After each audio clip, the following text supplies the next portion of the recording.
नमस्कार दोस्तों, भारत नए संसद में प्रवेश कर चुका है। अब नए संसद के साथ नया इतिहास लिखा जाएगा। पुरानी संसद के साथ ही छूट गई है कुछ पुरानी यादें जो वहां फली फूली थी। ये वही इमारत थी जिसने देश की आजादी के बाद लोकतंत्र के प्रति आस्था और विश्वास को मजबूत किया था। ये वही सदन है जहां पर समय समय पर कई सत्ताओं की परीक्षा हुई। तो चलिए आज जानते हैं इस पुराने संसद की पुरानी कहानी और उस इतिहास को जो पन्नों में दर्ज हो चुका है। दरअसल कलकत्ता यानी वर्तमान का कोलकाता साल 1911 तक ब्रिटिश की राजधानी हुआ करता था। फिर 1912 में ब्रिटिश को एहसास हुआ कि ब्रिटिश की नई राजधानी बनानी चाहिए। तब उन्होंने भारत की राजधानी के रूप में दिल्ली को चुना। जानकारी के लिए बता दें कि साल 1912 में ही दिल्ली को इसकी ऐतिहासिक पृष्ठभूमि और सामरिक स्थिति के कारण तत्कालीन पंजाब से अलग कर बनाया गया था। लेकिन दिल्ली को राजधानी बनाने के बाद ब्रिटिश को लगा कि यहाँ एक भव्य भवन का निर्माण करना चाहिए। तब साल 1921 में संसद भवन की नींव रखी गई थी। 96 साल पहले 144 खंभों पर खड़ी गोलाकार पुरानी संसद भवन के निर्माण में 6 साल का समय लगा था। अंग्रेजों ने इस भवन का निर्माण भारत पर हुकूमत करने के लिए बनाया था, लेकिन उन्हें क्या पता था कि यही भवन भारत की आजादी की गाथा लिखेगा। ना जाने इस संसद ने आजादी से लेकर अब तक कितने बदलावों को अपने पन्नों में लिखा है, जो अब इतिहास बन चुका है। दरअसल आजाद भारत वह पहली संसद जिसने देश के संविधान को अस्तित्व का रूप दिया था। इस संसद की कहानी शुरू होती है 18 जनवरी 1927 को। उस वक्त के वॉइसराय लॉर्ड इरविन ने इसका उद्घाटन किया था। उस समय इसे हाउस ऑफ पार्लियामेंट का नाम दिया गया था। इसका निर्माण 1921 से लेकर 1927 तक चला था।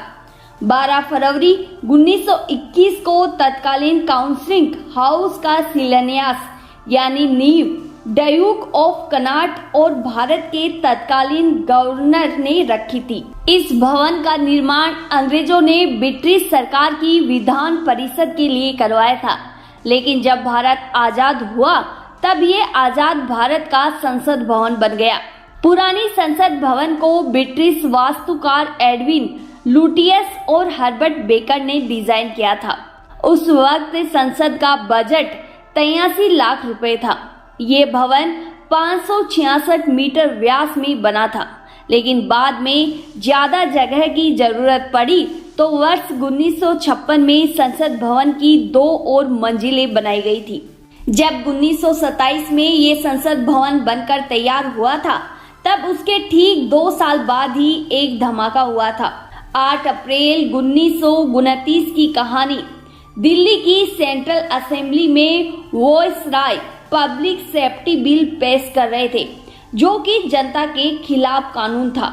जैसे ही बिल पेश हुआ, वैसे ही एक जोरदार धमाका हुआ, जहां 2 लोगों ने इंकलाब जिंदाबाद का नारा लगाते हुए संसद के बीच में बम फेंका था। ये बम क्रांतिकारी शहीद आजम भगत सिंह और बटुकेश्वर दत्त ने फेंके थे।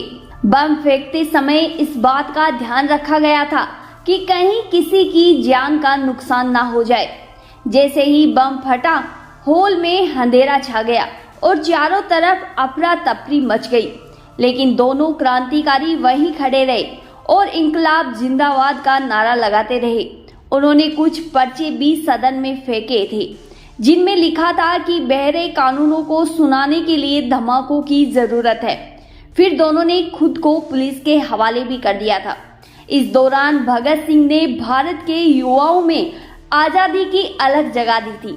इस घटना को देखने वाली भी यही पुरानी संसद है। अब बात करते हैं उस तारीख की जो आज भी भारत की आजादी के उन पलों को जिंदा करती है, जब भारत ने अंग्रेजों की गुलामी से मुक्ति पाई थी। और वो तारीख है 15 अगस्त 1947 की। इस भवन में भारत की सत्ता स्थानांतरण हुई थी। ये वही भवन है जहां देश के पहले प्रधानमंत्री पंडित जवाहरलाल नेहरू ने ऐतिहासिक ट्रिस्ट विद डेस्टिनी भाषण दिया था।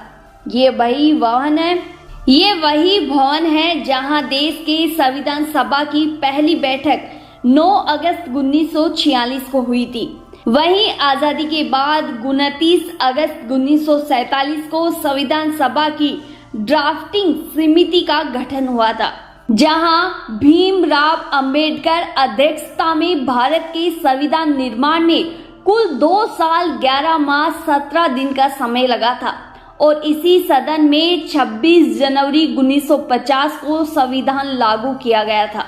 यही वो भवन था जहां साल 1965 के भारत पाकिस्तान युद्ध के दौरान अमेरिकी राष्ट्रपति लिंडन जॉनसन ने लाल बहादुर शास्त्री जी को धमकी दी थी कि अगर आपने पाकिस्तान के खिलाफ लड़ाई बंद नहीं की तो हम आपको PL 480 के तहत लाल गेहूं भेजना बंद कर देंगे।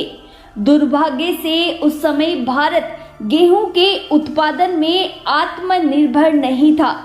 शास्त्री जी को ये बात अच्छी नहीं लगी। तब इन्होंने इसी संसद भवन के जरिए देश के भारतवासियों से अपील की थी कि हम एक हफ्ते में एक वक्त का भोजन नहीं करेंगे। ऐसे में अमेरिका से गेहूं लेने की जरूरत नहीं पड़ेगी, लेकिन भारत पाकिस्तान का युद्ध जारी रहेगा। लेकिन शास्त्री जी ने जब ये अपील की, उससे पहले इस बात को उन्होंने अपने परिवार में आजमाया था। जब उनका परिवार एक वक्त का खाना खाए बिना रह सकता, तब उन्होंने ये अपील भारतवासियों के सामने रखी थी। ये वही सदन है जहां लाल बहादुर शास्त्री के निधन के बाद इंदिरा गांधी ने 19 जनवरी 1966 को PM पद को संभाला था। इसी सदन ने इंदिरा गांधी के भाषणों को सुना था। ये वही सदन है जहां साल 1971 के भारत पाकिस्तान के युद्ध में भारत की जीत को देखा था। इसी संसद भवन ने कुछ कड़वी यादों को भी अपने अंदर समेटा है। जी हाँ, इसी संसद भवन ने 25 जून 1975 से लेकर 21 मार्च 1977 तक भारत के आपातकाल को देखा था। इतना ही नहीं, इसी दौरान संसद ने इमरजेंसी के दौरान इंदिरा गांधी की गिरफ्तारी भी देखी और बाद में उनका लौटना भी देखा। ये संसद भवन इस चीज की गवाह भी बनी कि जब राजीव गांधी ने शाहबानो केस में सुप्रीम कोर्ट का फैसला बदला था। एक और बड़ी ऐतिहासिक घटना हुई इसी पुरानी संसद भवन में, जहां एक अमर रहने वाला भाषण दिया गया। हमारे देश के पूर्व प्रधानमंत्री भारत रत्न अटल बिहारी वाजपेयी जी ने, उन्होंने 16 मई 1996 के पहले गैर कांग्रेसी प्रधानमंत्री के रूप में शपथ ली थी। सरकार को मात्र 13 दिन हुए थे। 13 दिन में बहुमत प्राप्त नहीं कर पाई थी ये सरकार, और तब अविश्वास प्रस्ताव लाया गया था, जिसका जवाब देते हुए अटल जी ने एक ऐसा भाषण दिया था। उन्होंने कहा था कि मैं ऐसी सत्ता को चिमटे से भी छूना पसंद नहीं करूंगा जहां उसूलों के साथ खेला गया हो। इस भाषण का प्रभाव ऐसा रहा कि बाद में बहुमत के साथ सत्ता में आए और प्रधानमंत्री के तौर पर कार्यभार संभाला।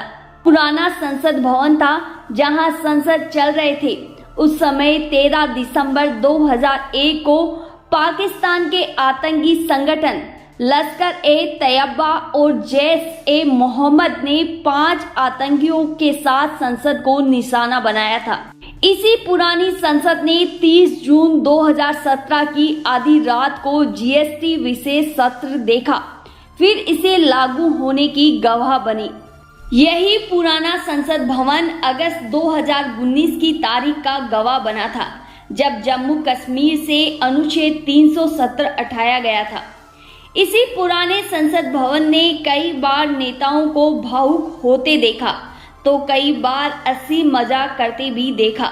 ये वही भवन है जिसका निर्माण तो अंग्रेजों ने करवाया था, लेकिन इस भवन ने वफादारी भारत की तरफ निभाई थी। ये वही भवन है जिसने आजादी से लेकर अब तक के बदलते भारत को देखा है। ये वही सदन है जिसने न जाने कितने प्रधानमंत्रियों को आते और जाते देखा। ये वही भवन है जिसने भारत की आजादी की गाथा को लिखा।